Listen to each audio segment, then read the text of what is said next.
Hello everyone, আমার ছোট্ট ব্লগে আপনাদের স্বাগত জানাই। গত শনিবার দিন গেছিলাম লন্ডনের গ্রিনিচ শহরে। কিভাবে গেলাম আর কি কি করলাম তা নিয়ে একটা ছোট্ট ব্লগ। আশা করি তোমাদের ভালো লাগবে।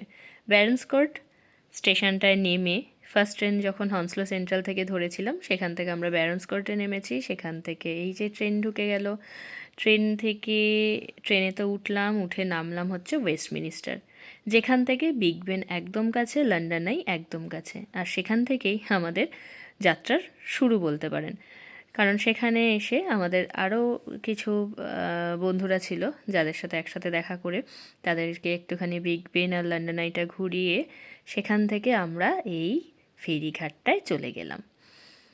এই যে ফেরিঘাটে উঠে গেছি আমরা। এবার ওঠার পর আমরা তো ভেতরে ঢুকে গেছি। এটা একটা ক্রুজ বোট, যেটা আমরা উবের বোট কিন্তু নিইনি, এটা ক্রুজ বোট। কারণ উবের বোটটা আমরা খুব একটা ভালো লাগেনি, কারণ হচ্ছে পুরোটাই ঢাকা, তো ভেতরে বসতে হবে, সেক্ষেত্রে খুব সুন্দর ভিউ পাওয়া যাবে না, তার সাথে ভেতরটা গরমও হতে পারে। তো আমরা এই ক্রুজ বোটগুলো নিয়ে নিয়েছিলাম। আর ক্রুজ বোটগুলো নেওয়ার পর আমরা এই যে এত সুন্দর ওপরে খোলা আকাশের নিচে করে টেমস নদীর বুক চিরে এগিয়ে যাচ্ছিলাম গ্রিনিচ শহরের দিকে। সবাই উঠে পড়েছি। সিটগুলো যেহেতু সারা রাত কুয়াশা পড়েছে তাতে ভেজা ছিল, তো ওরা আমাদের কিছু টিস্যু দিল সিটগুলোকে ভালো করে মুছে নেওয়ার জন্য, না হলে পুরোটাই ভিজে যেত আর কি।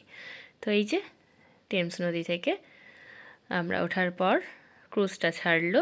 এবার বোট ছাড়তে ছাড়তে আমরা এগিয়ে যাচ্ছিলাম এক এক করে টাওয়ার ব্রিজের দিকে। এই যে লন্ডন আইকে পেছনে ফেলে আমরা এগিয়ে যাচ্ছিলাম গ্রিনিচ শহরের দিকে। ভীষণ সুন্দর এক্সপিরিয়েন্স। এ আমাদেরকে জানাচ্ছিল সমস্ত তথ্যগুলো, যেটা লন্ডন আই সম্পর্কে ছিল, যেটা এই শার্ক সম্পর্কে ছিল, লন্ডন ব্রিজ হসপিটাল ছিল। তো উনি আমাদের ইনফরমেশান দিয়ে যাচ্ছিলেন যে কত খ্রিস্টাব্দে কী তৈরি হয়েছে সেগুলো। তো সেগুলো হতে হতে আমরা এগোচ্ছিলাম, এগোতে এগোতে এই ঠিক টাওয়ার ব্রিজের তলা দিয়ে আমরা আস্তে আস্তে এগিয়ে যাচ্ছিলাম। ততক্ষণে একটু খিদে খিদে পাচ্ছিল, ঘর থেকে অনেক কিছু বানিয়ে নিয়ে গেছিলাম কিছু কাপকেক, যেগুলো আমাদের রাস্তায় খেতে খুব সাহায্য করেছে। আর মেয়ে যেহেতু ছোট, তার জন্য আমি বাড়ি থেকেই একটু আমাদের জন্য তৈরি করে নিয়ে গেছিলাম। আর এই দেখো, এই হচ্ছে বড় এই জাহাজ, যুদ্ধ জাহাজ বলা যেতে পারে। আগেকার দিনে কিভাবে যুদ্ধ হতো দেখো, ওখানে সমস্ত কামানগুলো লাগানো রয়েছে। তো কিছু আহ, বন্দুকও রয়েছে যেগুলো এই জাহাজের মধ্যে লাগানো থাকতো, এবং এভাবে তারা যুদ্ধ করতো। এই যে দেখো বড় বড় এগুলো। তো এটাকে ওরা একটা হিস্টোরিক্যাল জিনিস বলে রেখেছে, যেটা ওরা খুব সুন্দর করে মানে ইনফরমেশান দিতে দিতে আমাদেরকে এগিয়ে নিয়ে গেছে। এটা টেমস নদীর ওপরেই রাখা। তো সেখান থেকে এই যে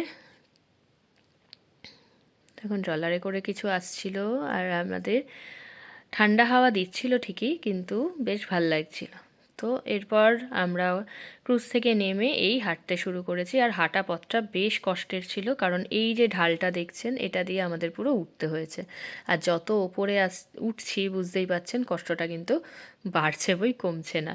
খুব ভালো হয়েছিল যে আমরা মেয়ের প্যারাম্বুলেটারটা নিয়ে নিয়েছিলাম, না হলে আরও বেশি কষ্ট হতো। তো এই ওপরে ওঠার পর এই যে ভিউ, নিচ থেকে সবাই উপরে উঠছে সেটাও আপনাদের সাথে শেয়ার করলাম। যত আমরা উপরে উঠছি তত এই সুন্দর ভিউটা দেখতে পাচ্ছি, গ্রিনিচ শহরটাকে পুরো দেখা যাচ্ছে বলতে পারেন। এবার যেতে যেতে এইখানটা দেখাই, যদি ছাতার প্রয়োজন হয় যে বৃষ্টির সময়, সেক্ষেত্রে কিন্তু এখানে এই ছাতা স্ট্যান্ডটা রয়েছে, যেখানে আপনি অনায়াসে আপনার ছাতাটাকে রাখতে পারেন।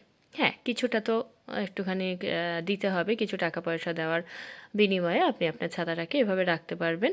কিন্তু সৌভাগ্যবশত সেদিন আমাদের বৃষ্টি একদম ছিল না, বেশ রোদ ঝলমলে ওয়েদার ছিল, যেটা আমাদের ভীষণ কাজে লেগেছে। এবার চলুন দেখাই। এই হচ্ছে সেই লাইন যেখানে পূর্ব আর পশ্চিমের মোটামুটি পুরো পৃথিবী আমার ঘোরা হয়ে গেছে বলতে পারেন। এই লাইনের ইস্ট আর ওয়েস্ট, এই যে ইস্টের দিকে রয়েছে কেপটাউন, রয়েছে সিডনি, আবার ওয়েস্টের দিকে রয়েছে মন্টিভিডিও, বুয়েনোস এয়ার্স, মানে বলতে পারেন আমি পুরো পৃথিবী ঘুরে বেরোলাম আর কি। জাস্ট পা দিয়ে দিয়ে পুরো পৃথিবী ঘুরে নিলাম। হ্যাঁ চলুন দেখাই এবার আস্তে আস্তে। এটা হচ্ছে সেই লাইন। এই আমরা এগোচ্ছি লাইন ধরে।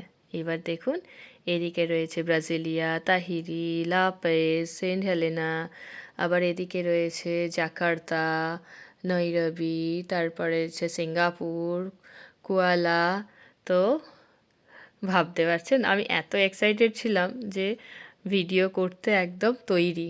দেখুন কলম্বো, ল্যাগোস, বম্বে, ব্যাংকক, সবটাই মানে এদিকে ইস্ট আর ঠিক এই লাইনের এই পাশে হচ্ছে ওয়েস্ট। তো এই দুটো লাইন ধরে আপনি যখন সোজা সামনের দিকে হাঁটছেন আপনি বুঝতে পারছেন নিশ্চয়ই পুরো পৃথিবী আপনি ঘুরে ফেললেন। এইভাবে পুরো লাইনটা গেছে।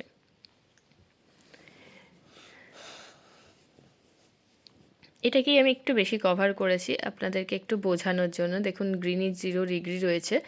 তো গ্রিনিচের এই 0 ডিগ্রি থেকে আমরা তো জানি যে আমাদের পুরো পৃথিবীর সময় নির্ধারণ হয়। আমরা ছোটোবেলায় ভূগোল বইতে পড়েওছি। তো দেখছেন এই পাশে প্যারিস, এই পাশে শিকাগো।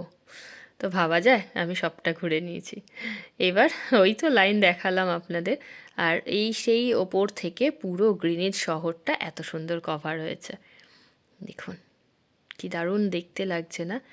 আমরা তারপরে ওখানে বসে আমরা যে খাবারটা বললাম ঘর থেকে বানিয়ে নিয়ে গেছিলাম সেটাকে একটুখানি খাওয়া দাওয়া করে নিয়েছি। আর এই দেখুন সবাই উঠছে, মানে বেশ কষ্টকর, বয়স্কদের জন্য কষ্টকর হলেও অনেক বয়স্করা কিন্তু উঠেছেন। সেটা আমার ভীষণ একটা পজিটিভ ভাইবস লেগেছে যে আমরা আমাদের মা জেঠিমাদের দেখি যে মোটামুটি 50-60 বছরেই তারা কোমরের ব্যথা, পায়ের ব্যথা, ইনফ্যাক্ট আমরাও ভুগি, কিন্তু এখানে জানেন তো বয়স্করাও কিন্তু উঠেছে। আর ইনি আমাদের সমস্ত ইনফরমেশানগুলো দিচ্ছিলেন। চলুন এবার ভেতরে যাই, কি তারা ব্যবহার করতো না করতো সবটাই রয়েছে। এইটা দেখুন এই জগ আর এই পাত্রের মধ্যে তারা হেয়ার ওয়াশ করতো, জানেন? দেখে যখন দেখছিলাম বেশ ভালো লাগছিল। পুরো ইনফরমেশান যেগুলো দেওয়া আছে সেগুলো বসে বসে পড়ছিলাম। এটা হলো পেন্ডুলাম ঘড়ি। লন্ডনে তো এই ঘড়ির প্রচণ্ড ব্যবহার আছে এখনও, সেটা আমরা সবাই জানি। আর এত সুন্দর করে জিনিসগুলোকে সংরক্ষণ করে রেখেছেন। তো অনেক কিছু রয়েছে, কিন্তু বেশি বড় ভিডিও যেহেতু করতে পারবো না, ব্লগ যেহেতু বেশি বড় করতে পারবো না, তার জন্য অল্প অল্প করে সবটাই চেষ্টা করেছি আপনাদের সাথে একটুখানি শেয়ার করার, যাতে আমি যখন দেখছি আমার বন্ধুরাও দেখতে পারে সবটুকুই। দেখুন ঢং ঢং করে যখন বাজবে কত সুন্দর লাগবে। এই হলো পেন্ডুলাম ক্লক। পুরো ঘরটার মধ্যে আমরা ঘুরে ঘুরে সমস্তটাই দেখছিলাম। তারপরে এই যে নেমে গেলাম। চলুন এবার যাই গ্লোবে, যেখানে ঠিক 15 ডিগ্রির অন্তরে অন্তরে ঘন্টায় ঘন্টায় পার্থক্য হচ্ছে। এই যে যেমন আমাদের এই মুহূর্তে লন্ডন থেকে আমাদের কলকাতা 5.5 ঘন্টার ডিফারেন্স আছে। তো এটা প্রত্যেকটা টাইম জোনকে আপনি দেখতে পারবেন কোথায় কী টাইম আপাতত আছে। 15 ডিগ্রি ইস্টে কত টাইম, ওয়েস্টে কত টাইম, সেটা আপনি বুঝতে পারবেন। এই বিশাল বড় গ্লোব। আর এই হচ্ছে ফোন। আমরা তো সিনেমায় দেখি, অনেকে হয়তো এই ফোন ইউজও করেছেন, কিন্তু এই ফোনটা আমার দেখা ছিল না, তো ভাবলাম একটুখানি তুলে নিই। এই একটা প্যাটার্ন ছিল আগেকার যে ফোনগুলো, এটা তো আমাদের ঘরে মানে মোটামুটি সবাই আমরা ইউজ হয়তো করেছি। এটা এখনও চল আছে, আর এটাও তো চল আছে আমরা জানি। এবার চলুন আর একটা ভালো জিনিস দেখানো। এই যে ঠিক দুপুর 1টা বাজলে এই লাল যে বেলুনের মতো অংশটা আছে সেটা নিচে নেমে আসে, সেটা দেখার জন্য আমরা বাইরে বেশ অপেক্ষা করছিলাম। আর ঠিক যেই 1টা বেজেছে দেখুন নিচে নেমে আসলো। তো দারুণ লেগেছে পুরো গ্রিনিচটা। একটু কষ্ট হয়েছে ওই ওপরে ওঠা বিষয়টা, কিন্তু ওই হয় না কষ্টের ফল মিঠা। তো সবুরে মেওয়া ফলে একটু ধৈর্য ধরে যখন ওপরে এসছি এত সুন্দর সুন্দর সব জিনিস দেখতে পেরেছি। আর ওপর থেকে আপনাদের সাথে সেই লন্ডনের গ্রিনিচ শহরের ভিউটা শেয়ার করেছি। তারপরে আস্তে আস্তে আবার ব্যাক টু টেমস নদী। খুব মজা হয়েছে, সারাটা দিন খুব আনন্দে কেটেছে সবার।